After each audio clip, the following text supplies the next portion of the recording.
Greetings, nerds. This is CNN Nerd. I'm your host, Sarah Belmont, and with me, as always, is our Mr. Producer, Will Polk. How are you doing tonight, Will? Doing very well. Hope you're doing well this evening. I'm doing fine. That's good. Yeah, it's funny. After such a period of time of binging a lot of shows, I struggled this week to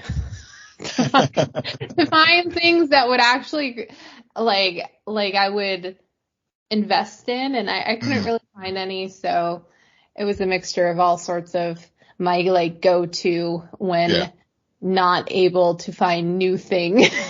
Yeah. Well, of course, folks saw on social, I was lucky enough to go see the back half of Barbieheimer. I got to see Oppenheimer Tuesday night, and I did a quick non-spoiler thoughts, and I won't elaborate anything more because I know you still have to see it and all, but it's good. It's good. I'll just leave it there. Well, yeah, but anyway. Dumb luck. I just happened to get off a waiting list of where I could get advanced screenings, and usually just random stuff, like things I would never watch. But I was like, just dumb luck. I was just like, hey, they have spots. We have 2 spots at the local IMAX theater, and I was like, I will take them. Yeah, definitely. To see that, I can imagine. I will be seeing it. I keep having to remind myself, oh yeah, I have to go see Oppenheimer at some point within the next week. And my dad wants to go, so I'm going to end up taking him. Yeah. So I will see it, and then we shall discuss, and it'll probably just be a Nolan love fest for all I know. I still have, I got to figure out when I'm going to go check out Barbie, as well. So, but I have, so I've hit, hit Oppenheimer, did see Mission Impossible 7, which I know we'll talk about here in a little bit. And, I can't talk about it now. Okay, well, we'll jump right into it. So July, I will say so far, my July movies, has definitely been much better than the June movies. Because, granted, I did like The Flash, but, in the, Indiana Jones 5 aspire to be what Mission Impossible 7 is, which is a fun popcorn thrill ride of a movie that, as we always talk about practical effect versus special effect, Tom Cruise is the ultimate practical effect guy.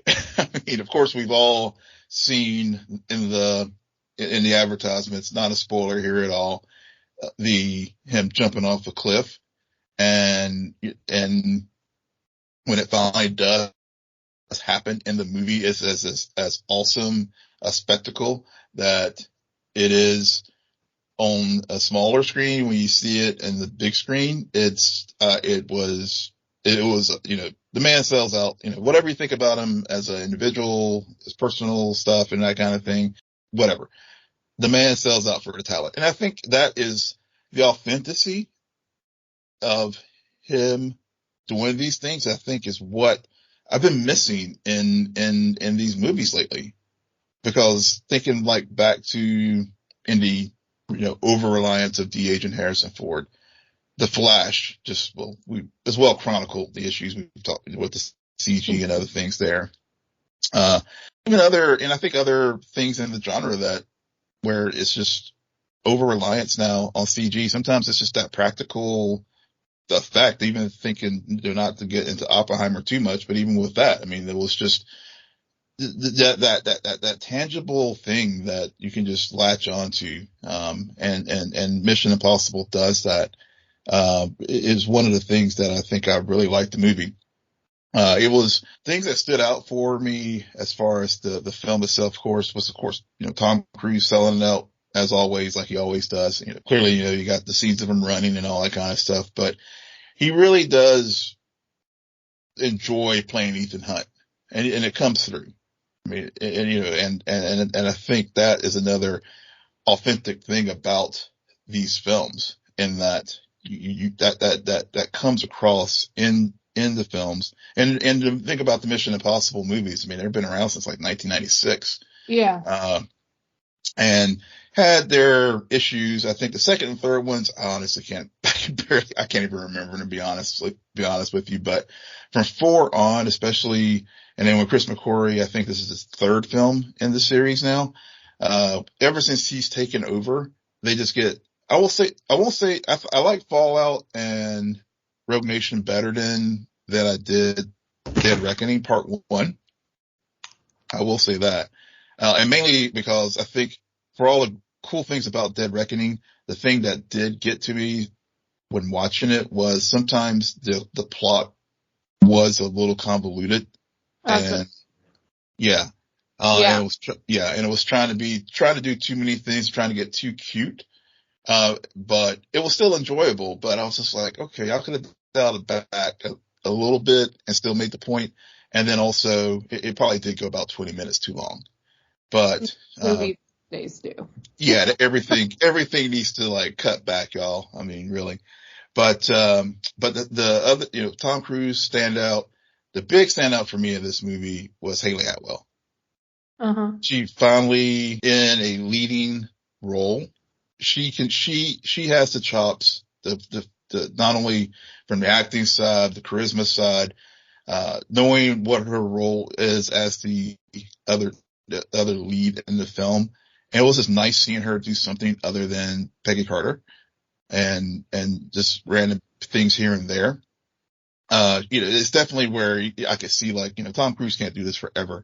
So if they wanted to like transition to her being the head of the IMF in Mission Impossible 10, 11, 12 or whatever, when Tom Cruise is finally like 80 and he can't do it anymore, then I could see her picking up the mantle of the franchise, because she really, it was obviously we're familiar with her and because of the MCU, but for many folks, this probably was, if they're not tracking the MCU or just kind of casual MCU folks, they probably like, oh yeah, she seems familiar, I know her from somewhere, but she really stood out in this movie. And, I really, really enjoyed her, as the character that she was playing in this film. Yeah. So that was the other, yeah. It's interesting how I wanted to talk about it when you first brought it up, but I like what you're saying about, like, the reason why this franchise still works is because, especially Tom Cruise himself, is really insistent about practical effects. Mm-hmm. Because then thinking about it, especially when compared with the comic book movies that are out these days, which often gets confused for an action movie. But I think the use of practical effects, things being more grounded, things, you're going on an adventure or a mission, but it's still a thrill ride. It separates that genre from the comic book genre, because with the comic book genre, you're more reliant on the need for special effects, just because you're trying to bring to life these drawings where there were no limits. You could do so many different things, which maybe that's why Across the Spider-Verse works so well. I don't know. But with a live action comic book movie, you are sort of bound, and then you're very reliant on CGI and special effects. But even when you think about that, action movies these days, just in general, the Meg 2, Yep. I can't believe it if people watch the Meg 1. Anyway, and Fast and the Furious, like 24. Yep. you're getting these complaints like it's too much CGI, it's too it's not as grounded as it was like way back when. So it's an interesting discussion to have about the differences between the two genres and how technology and special effects can either make or break both of them. Yeah. Yeah. It totally is. Totally so. And I think that really comes through in this film. And, yeah. And the other thing about the Mission Impossible series is it's unapologetic about what it is, and it knows Right. what it is. And Tom Cruise knows he's Tom Cruise. Yeah, he knows he's Tom Cruise. He's a savior of cinema at this point. He leans into it. And so I think that's the other thing that comes across with Mission Impossible. As far as I did mention the story was did try to get a little too clever for itself sometimes. But, the other thing, as you mentioned, Spider-Verse and Fast and the Furious, this is like the third movie this summer where it's like part 1 of 2. And something we discussed with, Spider-Verse where I think it failed with audience expectations. Yeah. That this film did succeed in was, one, the branding. It made it very clear that it's part 1 of 2. But two, even the ending of this film, it was truly like there was an arc for all the characters, and it told that story. And when it ended, it was like, okay, all the things that happened in the last 2 hours and 40 minutes or whatever, it's done. We set out, all the chess pieces are set up for it's part like 2 of the Infinity story. War. It's like Infinity War. Exactly. That's a good, perfect example. Yeah. Which is what you want. And I mean, for those who haven't watched Across the Spider-Verse, spoiler alert, it is a very, it's on one hand, it's brilliant. On the other hand, it's awkward as fuck. How they ended the movie. And just annoying. Because you're like, okay, it's over. Yeah. Well, this one is very clear it's over. And it was really good, with that. And only other complaint I would just say is I don't want to spoil it for folks who haven't watched it, but I'll just say that, as far as the threats in the film, one is more believable than the other, and it's also, this film is a very timely film as far as some of the themes that were being addressed, and as far as the plot. And, but I will say Isai Morales, who was who was the baddie in the film, folks probably remember him as, and from Titans season 2, he played, Deathstroke. And I couldn't help but think of some of our conversations that we had about Deathstroke and some of the woodenness and all, that some of the problems that we had with him in Titan season 2 would kind of creep up in this movie too. That does not surprise me. I have one question. And I don't know if it's him. I have one question, and then we can move on to some other news topics. But do you think this movie will rank in your top 5 of the year? As of now, no. No. Yeah. It's a tough year. It's going to be a tough year. I mean, for you watch a lot more movies than I do, and I never thought I'd tell anyone that, but it's the honest truth in my life right now. And so for me, it's going to be easy. For you, it's going to be hard. TV for both of us is just going to TV's going to be hard. Yeah. I have a 1A, a 1B, and a 1C. Yeah. I don't know. Just looking on the horizon of things to come. I mean, it may creep up depending on what we have later. Depends on how certain things sort of fall out. I mean, Barbie, I still have to see it. There's Blue Beetle. And then there'll be others as well, both genre and non-genre that I'll probably catch. So right. Yeah. Right. Yeah. Okay. Yeah. I was just wondering because I got the impression when we were talking about our list last year that based on just like walking out of theater, like that is definitely going to be ranked. Yeah. I could tell, and I wasn't sure where this landed, but Yeah. we're only halfway through the year. Right. There are a lot of movies, a lot of shows yet to come, including the Boys spinoff Gen V will be released on September 29th, starting with 3 episodes because it's on Amazon Prime. Mm-hmm. Of course, 3 episodes. We're used to it. I just wish that maybe it would drop like a month prior. That would have been cool, but okay. Subsequent shows will come out weekly on Fridays. Yeah.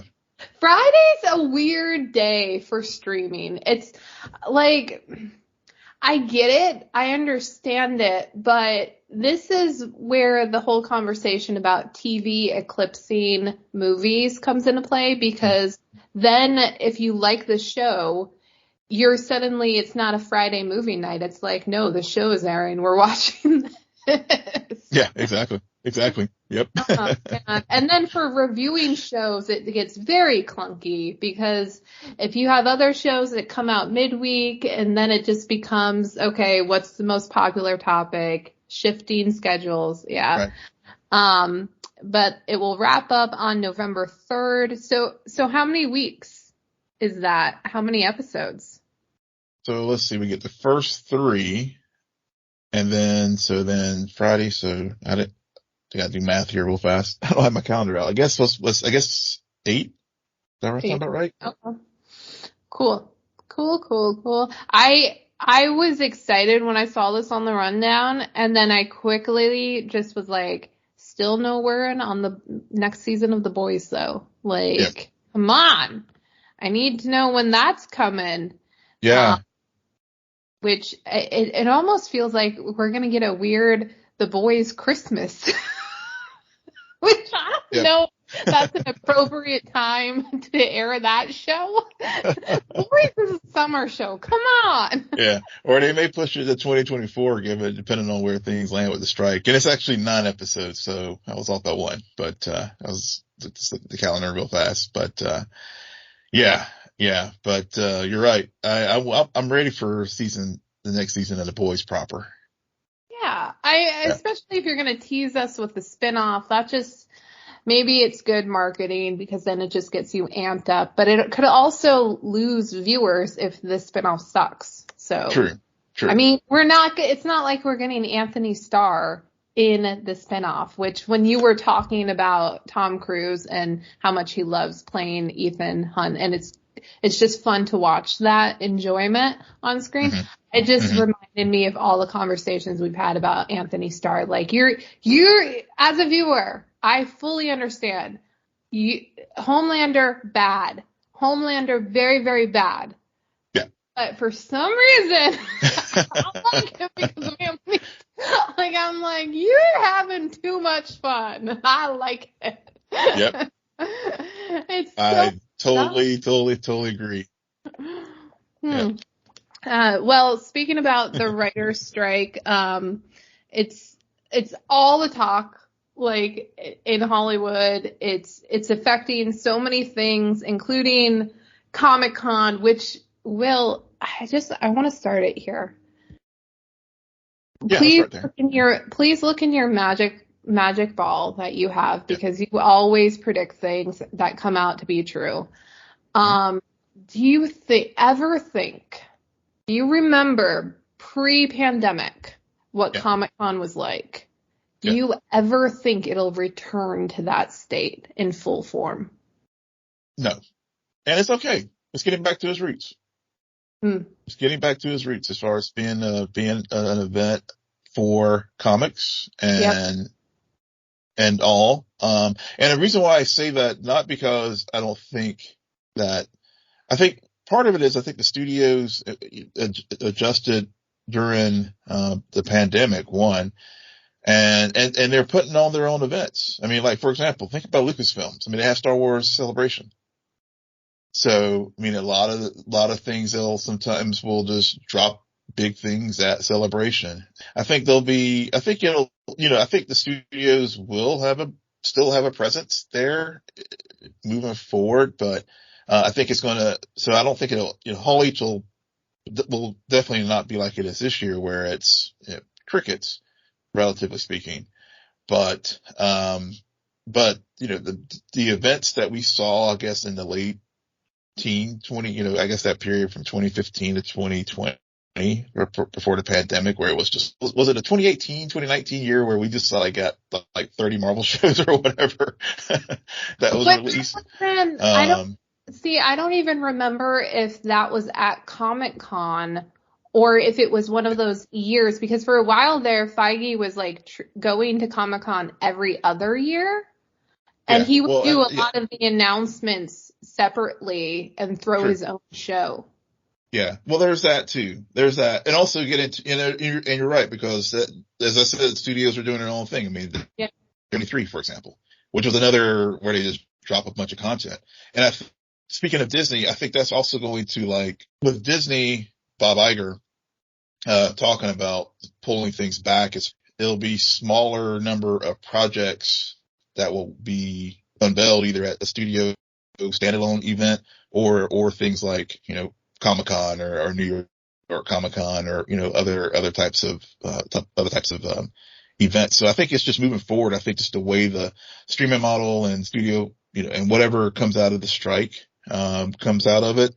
I just think it's just going to be a different type of event. I think it'll still be a big event and it'll still be like the signature thing releasing that we had before. And I might be wrong, but. No, I think you're right. I think there was an adaptation, and there was almost, even with Feige's actions specifically, a prelude to this eventually happening. And it wasn't just about the movies. We often would have so much to cover because all of the CW shows were there. And guess what, people? Most of them are canceled. Yeah. And I remember in the later years, it was really weird because there would be panels for cast of non-genre shows, and I'm like, what is this? It became a very weird thing. So I think you're right. I don't think it's ever gonna be what it was at its peak. In terms of not just comic books, but also comic movies, comic TV shows, and this big amalgamation of this genre in general. But I will be interested to see if, as studios start reducing, whether it be TV shows or movies in this genre, if then the trickle effect does lead to somewhat of a return back to having these panels and these, because I'm not even the announcements. No, I thought the panels were always really cool because you saw the cast and that interaction. They got to do games together. So there was it's not about announcing content. It's these people who bring to life these characters. Yeah. And I think that, but I think that's a good point. And the panels are the big thing. And that, probably, I think that part of it will return, whenever, obviously, hopefully next year. Hopefully we're not still in a strike, next year, cause it's going to be hard for everybody if that's the case. But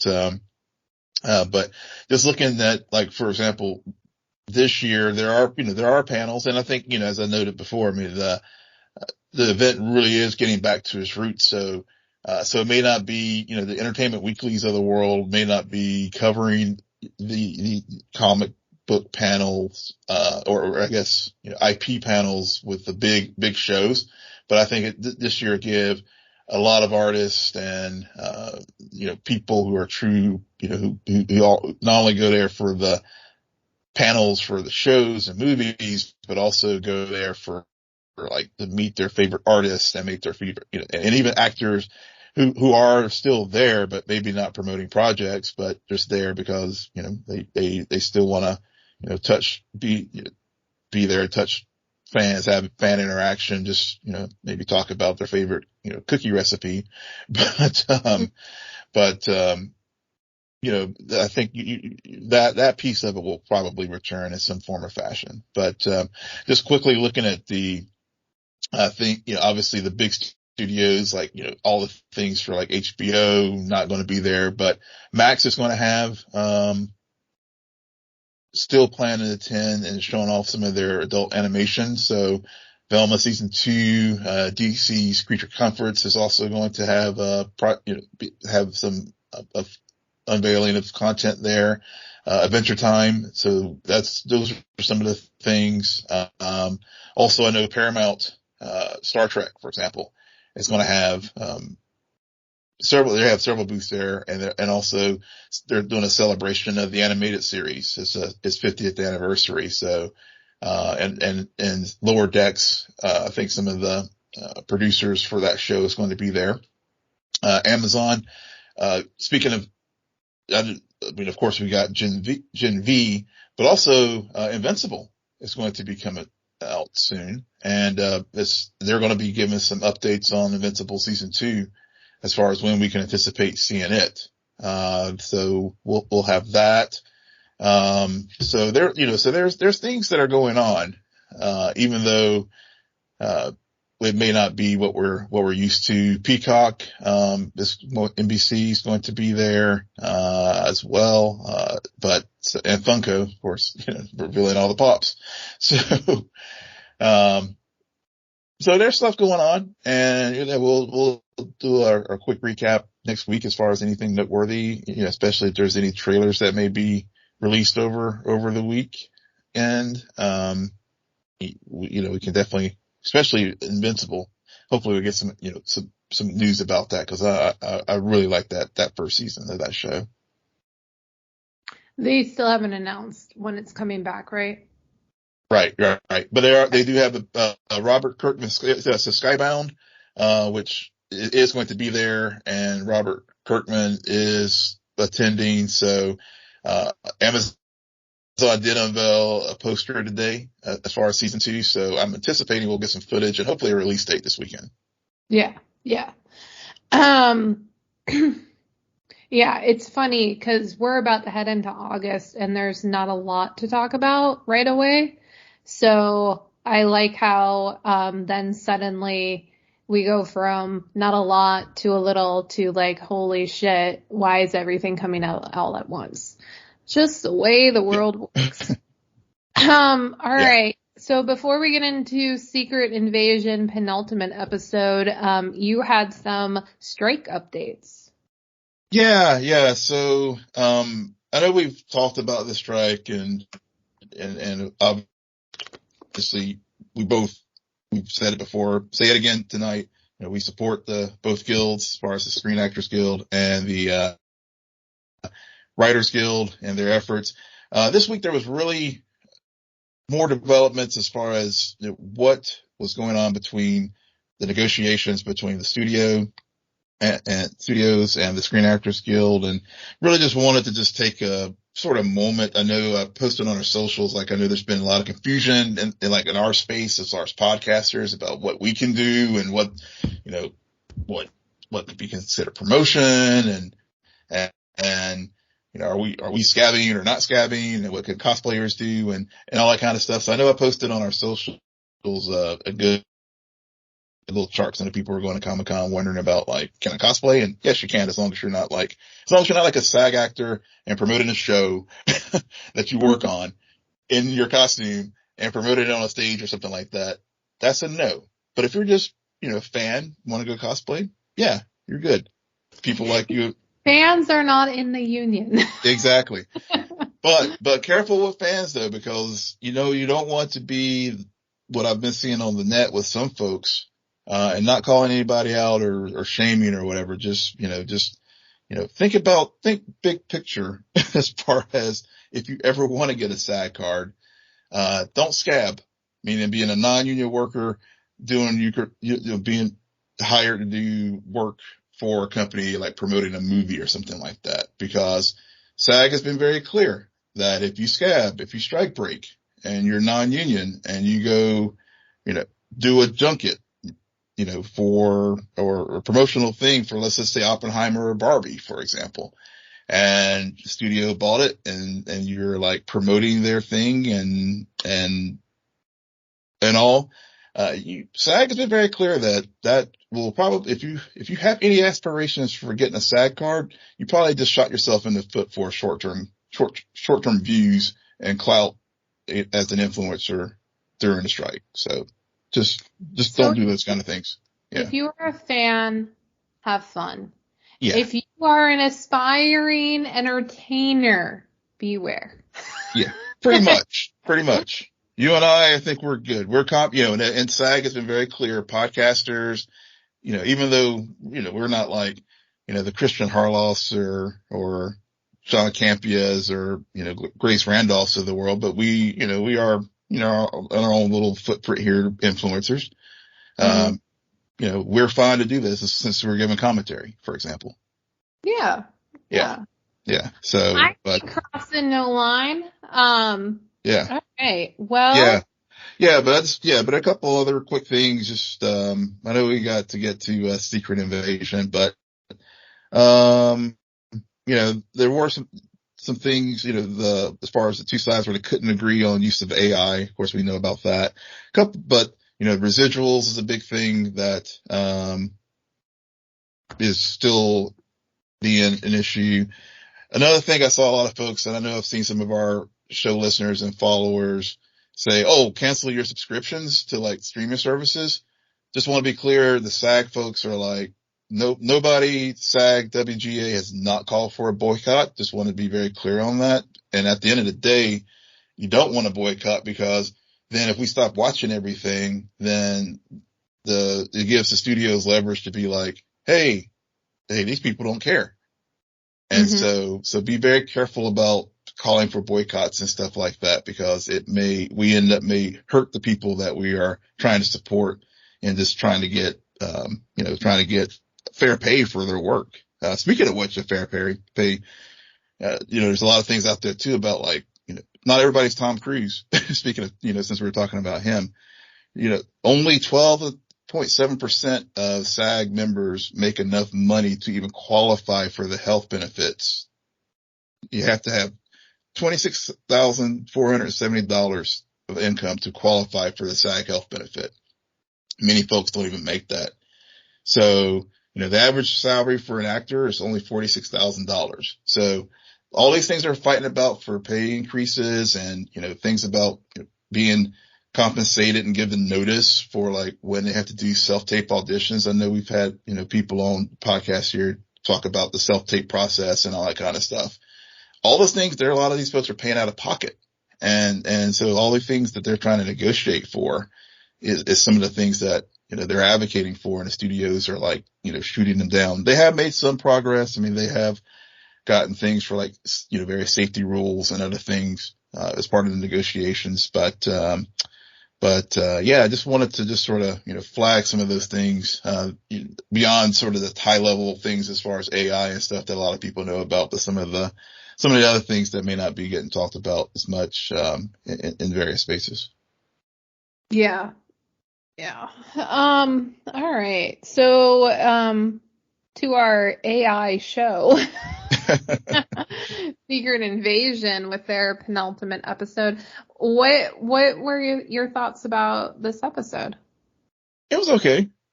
I mean, it did what a penultimate episode should do, which is set up the finale. Yeah.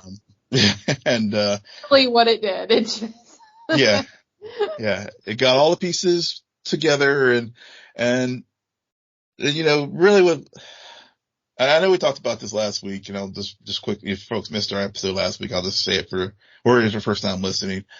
This series would have totally, again, benefited from being, a feature film, or, to our other earlier comment in discussions about, content generation, and there's so much getting churned out. This is a series that could have either been a feature film or would have benefited from maybe 10 episodes or more. Because I just feel like there's just so many things about it, while enjoyable, just feels undercooked. Yeah. It feels rushed Yeah. when you like I can understand that perspective, but I also don't know if there's enough for 10 episodes. I don't know if then you would move when you kill Talos. Mm-hmm. Because based on this episode, it pretty much seems like he's dead. Yeah, he's gone. It's still weird to say that just because of how he went out, and you're like, okay. And this, because of the situation, there's kind of this air about the show where, yeah, they killed Maria Hill in the first episode. They've killed Talos. They tried to kill Gaia, but then she took the serum. So now you're like, okay, who's dead? Who's not dead? And all of that, also with everything, Fury kept saying about, dead men and their secrets. Yeah. There's this presence that people you think are dead, probably not. Maybe not. Maybe you'll see again. And a lot of the reactions I listen to about this show, they keep talking about how so I think Talos's wife, his name was Soren. Mm-hmm. And she died before the show even started. Yet we hear about her every episode. Right. So it's kind of weird, like, okay, it's almost like we should have an attachment to this character who we maybe saw 5 minutes of in Captain Marvel, and not a lot of people rewatched that movie. So yeah. And she was exactly. Yeah, and she was Maria Hill, for most of Captain Marvel. Yeah. Yeah, so you're just I think that sorry, I was just thinking about her being Maria Hill for most of Captain Marvel, because Maria Hill was like in 5 minutes of Captain Marvel. Yeah. So yeah. Okay. But to your point, I mean, that's just it. I mean, we're supposed to they keep referencing her, and we're supposed to have this emotional connection, but it just doesn't work. And then when you start thinking about it, you're like, okay, did she die when Maria Hill died? Was she posing as her? But we've seen Skrulls die, and when they die, they turn into their true form. So that wouldn't make sense. And the same thing like with Talos. So I don't know. It's back to what I was originally trying to say is, as much as things feel very surface level, I don't know if there's enough, or if you're able to extend the story for 10 episodes, just because the mystery of it all is really like, here's what the show is. You can't trust anybody. I don't know if I'm patient enough to spend 10 episodes being like, what's going on? Yeah. I'm patient enough. And I think that's why I'm so frustrated, because, they're trying to do the MCU version of like Andor. and you can see, with Andor, they did give them the space, it was to tell a deeper, to tell a story. Whereas, and you just said it perfectly. It just seems like everything here is just surface level.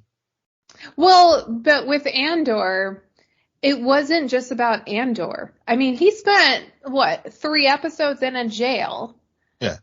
And while they're telling Andor's story, they're also telling this other story. Like, they're telling 3 different stories. Right. Because you have the politics story with what's her face. Mm-hmm. And you have the bad guy story with the other girl and that guy who totally totally stall stalker tendencies coming. So there was 3. So my point with this show is it's just Fury and Garvik. Like they tried to give some to Talos, but it, like, for some reason they didn't go down that scene. I don't know. I don't understand what they wanted to do with Falsworth. Is that her name? And you read. I was just thinking about her because that's the thing, and this gets to my point, which when you're saying it's just about Fury and Gravik, because there is things there that they could do. I mean, with Farnsworth, I mean, this episode showed how criminally underutilized they did with that character, because they could have really fleshed out the whole, like, with, given that the idea with Gravik trying to destabilize the political systems of the world. And you have Farnsworth and MI6 and with England, and you have, of course, Fury and Rhodey with the United States and the whole Russia thing. And I mean, there's just so many ways they could have just, like, deepened all the brinksmanship and Gravik, the infiltration. I just never felt, I mean, I got it on some level of the threat that the Skrulls had, but it just never, and like I said, it's enjoyable, but just thinking about other spy thriller genre stuff, it just, not, you don't have to get like Mission Impossible, like overly convoluted, but you don't have to be so surface level either. Well, yeah. I mean, I think initially for 2 episodes, this storyline worked. Mm-hmm. I praised the actor. And then slowly but surely, it's just like, this is all you got. This is it. Yeah. Why aren't we seeing more? Like, why isn't there more of a web? Mm-hmm. It feels very one note. It feels like everything is tying back to this overall, it's all Fury's fault. Mm-hmm. But at the same time, it's like, well, just because it all has to connect back to that doesn't mean throughout the entire show everything, like, leads back. It's like these characters, Falsworth doesn't have, like, her own thing going on, and she pops up when in this episode, when Fury clearly needs an ally who understands, but we don't get to see, like, we don't get to see everything going on from her perspective and what her motivations are. And I really wish we had more of that. Yep. I really wish, I think the death of Talos would have been more meaningful had we had more time with him, and also the situation. Like, call me a wannabe writer, but Will, okay, what if this episode, actually the first episode, was about Talos and we did see his wife die?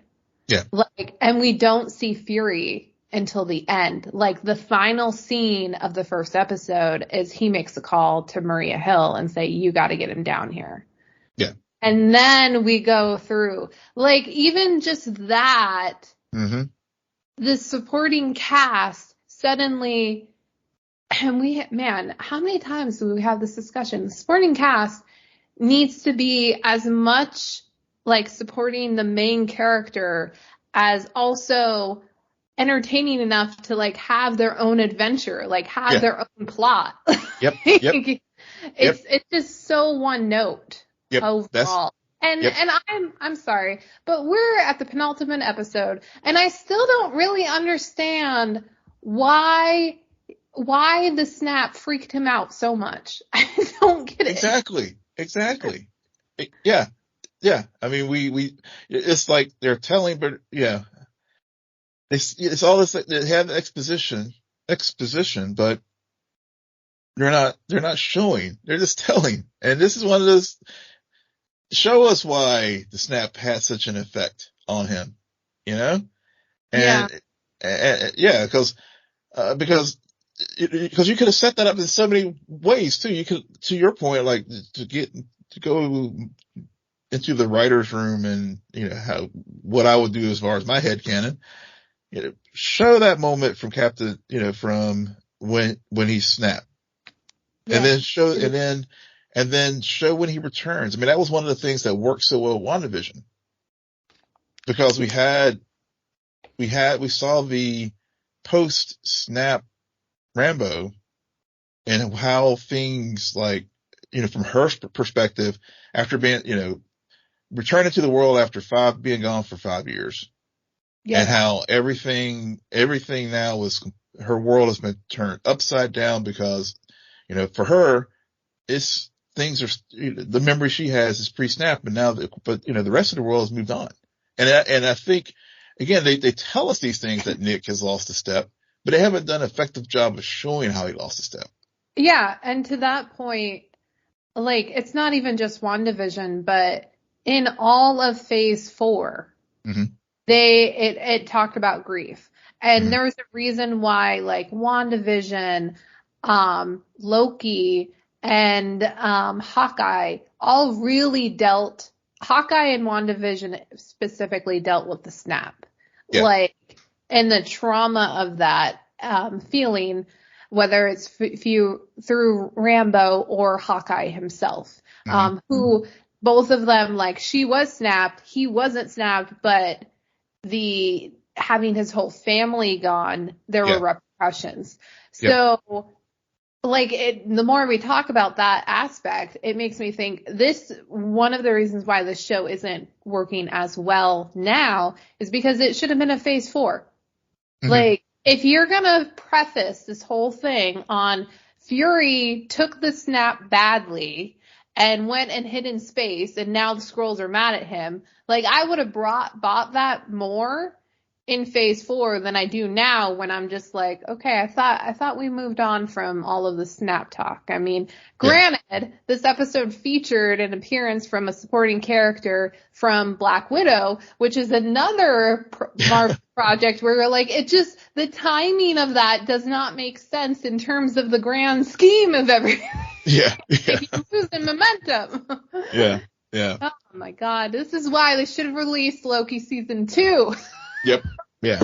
Yeah. Yeah. I mean, yeah. I mean, there's just so many things that, like I said, there's that. And then there's I guess the other thing that just kind of within this episode, the internal inconsistencies, because the moment, that when Nick had said he would basically blow Rudy's head off, and show that he's a Skrull.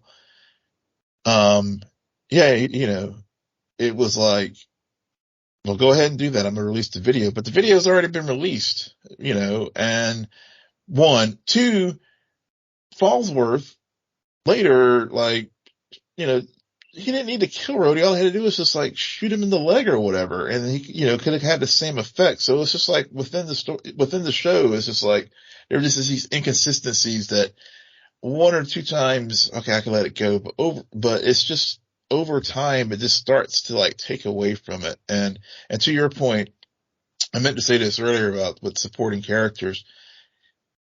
Yes, the show is about Nick Fury and his journey, but you're right. Having strong, multidimensional supporting characters takes things from being good to great. And and I think this, and I guess that's why I'm so frustrated with this show. Like I said, there have been, as far as the Disney Plus shows, this is not the worst one by any measure. No. But it's just sort of like, okay, I watched it and I'm not coming back to it. I have no desire to come back to it again. No. I mean, granted, not a lot of people had a desire to go back to Thor 2, and we saw how critical of a movie that was in Yeah. Endgame. Yeah. It's so Marvel loves, the MCU loves to say, "Oh, you didn't like this? We're Yeah. gonna make you like regret that decision." So Yeah. just you Yeah. wait. Well, yeah. Yeah. Yeah. It gets to the bigger thing as far as like they just shove too much. They just like Bob Chapek and wanting to like milk this franchise with this too much. It's coming back to, in hindsight now, obviously we know that was just totally the wrong strategy. But yeah. Well, yeah, I guess it was the wrong strategy, but like I don't mind having something to watch on a weekly basis. So Yeah. Yeah. bad, good, otherwise. I mean, you Yeah. made me watch most of Boba Fett. So True. I did. And like I said, I mean, it's good, but just given whenever I saw the trailer and I remember, I was pretty hyped about this show because I was really, it was right down my. You were hyped about the show after like the second episode, and Yeah, then I was. as soon as I you said really it was was. good, downhill. Yeah. I was. Yeah. And it's just like, okay. So did I catch this correctly? And I don't know who one of these, but was it Carl Obsidian and Gal Colossus? Yeah. So we know, cause I remember with the harvest, as far as, so we know, obviously we got the harvest. And so we know Nick definitely has some of the Avengers from Endgame, from the Battle of Earth. But what were the other names that were said? Like offhandedly. I copied it down as Carl Obsidian and Gal Colossus, which I'm assuming is the X-Men Colossus. I'm thinking that, yeah, it has to be, especially given now that. I don't know Obsidian. Yeah, I don't know who that is either. And I'm thinking back to some of the earlier episodes when we saw Gaia looking at the computer as far as the, we do know, and obviously we know Gravik, with the Super Skrulls, we do have Groot's powers and a few others. So, somehow, some of from the Battle of Earth, some folks DNA got out. So right. Nick has his little stash there in Finland, I believe is where they went. But then there's other vials floating around out there too. Yeah. I found it interesting, when Carol Danvers was brought up in that. Mm-hmm. I know like she probably wouldn't be the only one in the vial that's labeled Harvest, but my mind immediately went like, well, yeah, I would want, out of all of them, I mean, I would want her DNA. Yeah. So like to become all powerful. And I think that I almost wish that it would have just been her DNA, just because of Fury's past relationship with Carol and their dynamic, and like Captain Marvel's movie having such a presence in this show. Yeah. With Talos and how the Skrulls even got to Earth. I think that would have been a very clever move. And I mean, for someone who doesn't have a kid, like we talked about this at the beginning of this series, the dude has a lot of daddy issues. Like not his own dad, because he's always talking about his mom, but him being a father of obviously 1 million Skrulls and having abandoned them, because all these Skrulls have abandonment issues. Yeah. Abandonment issues, which is another thing we don't really get a lot of time to explore, but it's talked about a lot. Yes.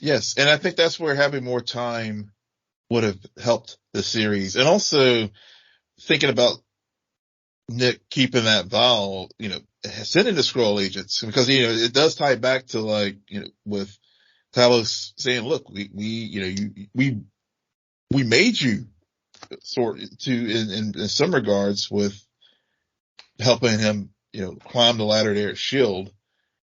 So we have that, the whole Avengers initiative. Why did, and then after the Battle of Earth, why Nick felt the need to go collect all the DNA. So, is it because, was he trying to develop a countermeasure because he just didn't trust these folks?